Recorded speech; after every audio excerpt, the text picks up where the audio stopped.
ხშირად მესმის ასეთი საუბრები. Აი პედი იმიტომ არის იქ, სადაც არის, რომ UFC-მ ხელი წაუკრა, იარი გაუკეთა, წინ წამოსწიაო. მოდით სიმართლეს თვალებში ჩავხედოთ ბიჭებო. ხომ ვიცით როგორ ხდება ჩვენთანაც ცხოვრებაში.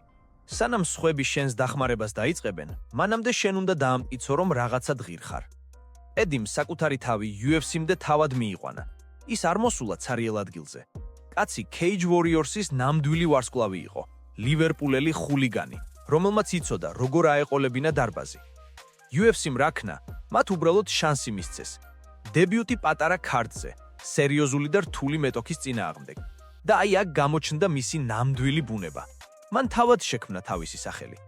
იცით რა არის პრობლემა დღევანდელ სპორტში? ბევრი ათლეტი რობოტს გავს. გამოდიან, ჩხუბობენ, მიდიან, მაგრამ მაყურებელს ემოცია უნდა. მაყურებელს სისხლი და ქარიზმა წყურია. UFC-ში 800-მდე მებრძოლია. წარმოიდგინეთ, რამხელა კონკურენციაა. ორგანიზაცია ფიზიკურად ვერ ქაჩავს ყველას ერთდროულად. ისინი მხარს უჭერენ მათ, ვინც პოტენციური ჩემპიონია და რაც მთავარია, ვისაც ბილეთების გაკიდრა შეუძლია. აქ ჩნდება მთავარი კითხვა. რატომ ცდილობს ყველა კონორ მაკგრეგორის კოპირებას? ეს ხომ ყველაზე დიდი შეცდომაა. როცა სხვას აკოპირებ, შენ კარგავ შენს მეს. ქართველებს ხომ გვაქვს ეს თვისება? ვაფასებთ ნამდვილს, ავთენტურს. პედი ზუსტად ასეთია. ის არ თამაშობს. ის არის ლივერპულელი ბიჭი, რომელიც ხანდახან სასაცილოა, ხანდახან თავდაჯერებული, მაგრამ ყოველთვის ნამდვილი. თუ შენ ხარ ავთენტური, თუ შენი ჩხუბი სანახაობრივია და თან იუმორის გრძნობაც გაქვს, შენ ხდები ვარსკვლავი. UFC-სთვის კი ასეთი ადამიანები ოქროს საბადოა. დაფიქრებულ ხართ, რატომ გვიყვარდა ძველი დროის მებრძოლები? ჩაკ ლიდელი, ტიტო ორტიზი, კენ შემროკი. მაშინ სპორტი ასეთი გიგანტური არ იყო, როგორც დღეს. ისინი თავად ქმნიდნენ საკუთარ თავს. დღეს კი, როცა ინდუსტრია კოსმოსურ მასშტაბებს აღწევს, ჩვენ გვჭირდება გმირები, რომლებიც ამ სფეროს წინ წაწევენ. კონორმა ერთი მიმართულებით წაიყვანა ეს ყველაფერი. პედი კი სულ სხვა გზით მიდის. ის არ არის კობი კოვინგტონივით ხელოვნური პერსონაჟი, რომლის ყურებისას ისპანური სირცხვილის გრძნობა გეუფლება.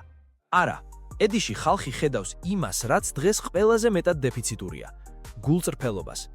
ზოგიერთი მებრძოლი მხოლოდ ჩხუბობს, ზოგიერთი მხოლოდ ლაპარაკობს, მაგრამ თუ გინდა იყოს სრული პაკეტი, თუ გინდა რომ შენი სახელი ისტორიაში დარჩეს, შენ უნდა იმუშაო იმაზე, რომ იყო ვარსკვლავი. პედისთვის ეს ბუნებრივია, ეს მის სისხლშია. სწორედ ამიტომ ყავს მას ამდენი გულშემატკივარი. ხალხი გრძნობს სიყალბეს კილომეტრის მოშორებით. პედისთან კი სიყალბე არ არსებობს. ის უბრალოდ გამოდის და არის ის, ვინც არის. მაგრამ იცით რა ხდება მაშინ, როცა ორი ასეთი გიგანტური ენერგია ერთმანეთს ეჯახება? ილია ტოფურია და პედი პიმბლეტი. ეს არ არის უბრალოდ სპორტული დაპირისპირება. ეს არის ორი სხვადასხვა სამყაროს შეჯახება. შემდეგ ნაწილში მე გეტყვით, რატომ თვლის ილია პედი იდეალურ პარტნიორად საცეკვაოდ და ვინ არის სინამდვილეში ყველაზე დიდი საფრთხე ამ დივიზიონში. არ გადართოთ, რადგან წინ ყველაზე საინტერესო ამბები გველოდება. ილია ტოფურია, ჩვენი სიამაყე, კაცი, რომელიც არა მხოლოდ მებრძოლი, არამედ უმაღლესი დონის მოაზროვნეა ოქტაგონს მიღმაც. ილია ძალიან ჭკვიანია. მან ზუსტად იცის, რომ პედი პიმბლეტი მისთვის იდეალური საცეკვაო პარტნიორია. რატომ? იმიტომ, რომ პედი დღეს MMA-ის სამყაროში ერთ-ერთი ყველაზე დიდი სუპერვარსკვლავია. სულ რაღაც 7-ოდე ბრძოლაში მან შეძლო ის, რასაც სხვები მთელი კარიერა უშედეგოდ ცდილობენ. აქ საინტერესო მომენტია. შეხედეთ მათ აუდიტორიას. ეს არის ორი სრულიად განსხვავებული დემოგრაფიული ფენა. ილია, ეს არის მთელი ესპანურენოვანი სამყარო. ეს არის ტექნიკური ჩხუბის მოყვარულები. ეს არის ხალხი, ვისაც უყვარს დისციპლინა და ცივი გონებით ნადირობა. პედი კი სულ სხვა ოპერაშია. ის იზიდავს ახალგაზრდა თაობას, ბრიტანელებს, ხულიგანებს, მათ ვისაც გართობა და შოუ უნდა. წარმოიდგინეთ, რა მოხდება, როცა ეს ორი უზარმაზარი აუდიტორია ერთ წერტილში გადაიკვეთება. ეს იქნება აფეთქება. ბევრს გონია, რომ პედი მხოლოდ ლაპარაკია, მაგრამ დაფიქრდით, როგორ გახდა ის ასეთი პოპულარული ასე მოკლე დროში. იმიტომ რომ მასში არის ის X ფაქტორი, რომელსაც ვერც ერთი მწვრთნელი ვერ გასწავლის. ის ბუნებრივია. და აი, ილიამ ეს დაინახა. ილიამ იცის, რომ თუ მას სურს გახდეს არა მხოლოდ ჩემპიონი, არამედ გლობალური ხატი, მას ჭირდება ისეთი მოწინააღმდეგეები, რომელთა სახელიც ქუჩაში ყველა მიცის.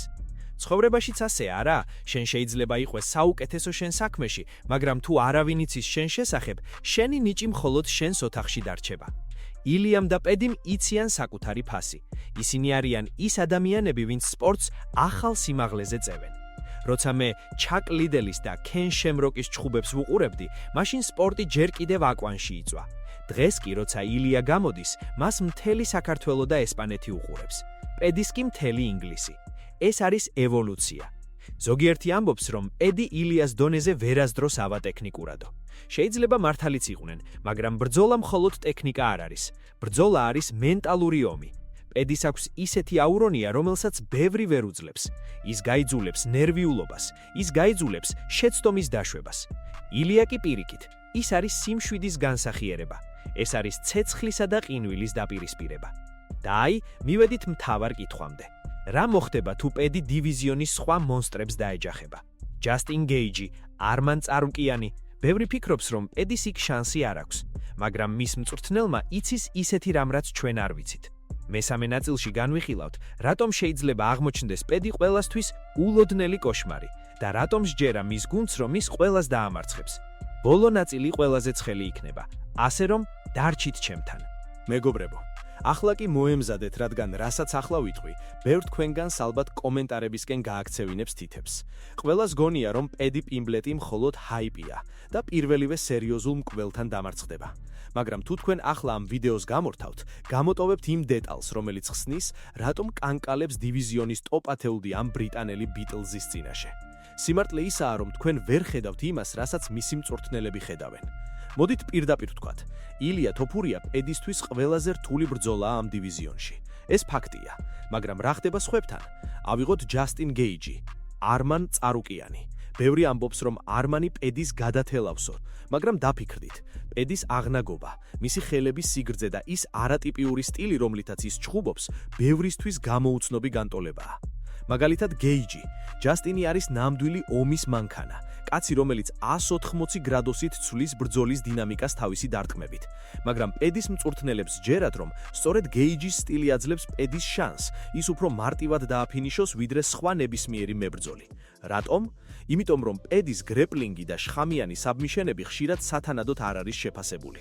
გეიჯი შეიძლება ფეხზე იდგეს მყარად, მაგრამ პარტერში პედის სულ სხვა მხეცია. იცით რა არის ყველაზე დიდი ირონია? როცა ადამიანი წარმატებულია, ჩვენ ყოველთვის ვეძებთ მიზეზებს მის დასაკნინებლად. გაუმართლა, მეტოქე სუსტი იყო, მსაჯებმა აჩუქეს. ჩვენთანაც ხომ ასეა. თუ ვინმე წინ წავიდა, მაშინვე ეჩუქვეშ ვაკენებთ მის ნიჭს. მაგრამ სიმართლე ისაა, რომ ოქტაგონი არ ცრუობს. იქ ვერც ფულით შეხვალ და ვერც პიარით გადარჩები, თუ შიგნით ნამდვილი მებრძოლის გული არ გიდევს. პედუ შეიძლება ბევრი აკრიტიკებდეს მისი თმის ვარცხნილობის თუ ლაპარაკის გამო, მაგრამ როცა გალიაში შედის, ის იქ მოსაკლავად შედის. ბევრი ფანი ალბათ ახლა გაბრაზდება და იტყვის, როგორ ადარებ პედის არმან წარუკიანსო. მესმის თქვენი, მაგრამ თქვენ მას უყურებთ როგორც მაყურებელი. მისი მწვრთნელი კი მას უყურებს ყოველდღე ვარჯიშებზე, როცა ის ბოლო ამოსუნთქვამდე იხარჯება. ის ხედავს პოტენციალს, რომელიც ჯერ კიდევ არ არის სრულად გამოვლენილი. პედი ჯერ კიდევ იზრდება. საბოლოო ჯამში ყველაფერი მაინც ერთ წერტილამდე მიდის. ვინ არის ნამდვილი ვარსკვლავი? ის, ვინც მხოლოდ იგებს, თუ ის, ვისი წარგებაც კი მთელ სამყაროს აინტერესებს. პედიმ და ილიამ ეს თამაში უკვე მოიგეს. მათ აიჯულეს ხალხი მათზე ელაპარაკათ. და როცა ისინი ერთმანეთის პირისპირ დადგებიან და ეს აუცილებლად მოხდება, მაშინ გაირკვევა, ვინ არის ამ თამაშის ნამდვილი მეფე. მეგობრებო, ეს იყო ჩემი ხედვა ამ დიდ დაპირისპირებაზე. თუ გინდათ, რომ არ გამოტოვოთ სენსაციური გარჩევა, სადაც უკვე ილიას სავარაუდო გეგმებზე და მის ფარულ იარაღებზე ვისაუბრებთ, აუცილებლად გამოიწერეთ არხი. და რაც მთავარია, დაწერეთ კომენტარებში. თქვენი აზრით, რამდენ რაუნდს გაძლებს პედი ილიას წინააღმდეგ? ან იქნებ პირიქით მოხდეს. ველოდები თქვენს ცეულან აზრებს.